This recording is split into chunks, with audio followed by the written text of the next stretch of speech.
Je suis Marie Dumoulin, je suis productrice à Roubaix. Je produis surtout des documentaires pour la télévision et j'ai une conviction, c'est que l'art peut sauver le monde au-delà des frontières visibles et invisibles. Alors quand Clara est venue me parler de son projet From Roubaix to Détroit, j'ai tout de suite été enthousiaste. Roubaix, 98 000 habitants, nord de la France. Détroit, 577 000, nord-est des États-Unis.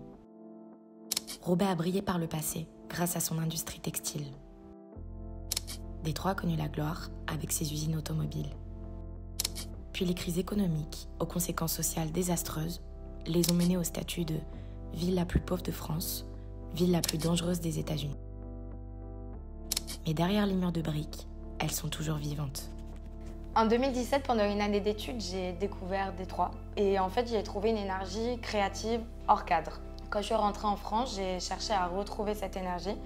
Et c'est à Roubaix que je l'ai trouvée. Dans ces villes, je respire parce que j'ai l'impression que chaque projet, chaque lutte a de la place pour exister. Et surtout, dans ces villes malmenées, j'ai rencontré des dizaines d'artistes pour qui l'art urbain était en réalité une arme de construction massive. France 3 Hauts-de-France a décidé de s'engager pour une série de 4 x 13 minutes destinée à l'antenne. Mais avec Clara, depuis le début, on voulait faire une série destinée aux réseaux sociaux, en particulier à Instagram, qui est le réseau sur lequel elle a rencontré la plupart des artistes. Filmé à l'iPhone, le contenu documentaire de la série sera scénarisé selon des thématiques qu'elle aura réfléchies et choisies à l'avance.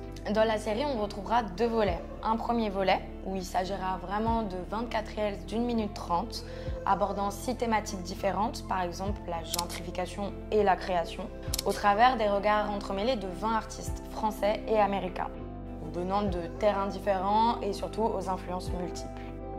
On retrouvera ensuite un deuxième volet, destiné à TikTok, qui mettra en avant 16 reels de 45 secondes, dans lequel on retrouvera toujours des artistes français et américains dans leurs pratiques et dans leurs engagements. L'habillage graphique et sonore sera fait par 2 artistes locaux et permettra de donner à la série une identité forte et originale.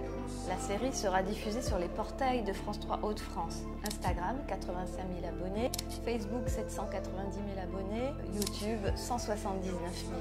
Un community manager sera chargé de planifier la diffusion des épisodes et de fédérer les communautés, en particulier celles des artistes qui, cumulées, regroupent plusieurs dizaines de milliers d'abonnés.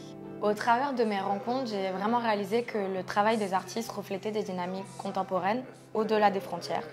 La série met en avant des luttes qui se partagent, s'inspirent, se nourrissent mutuellement pour pouvoir réanimer un imaginaire collectif.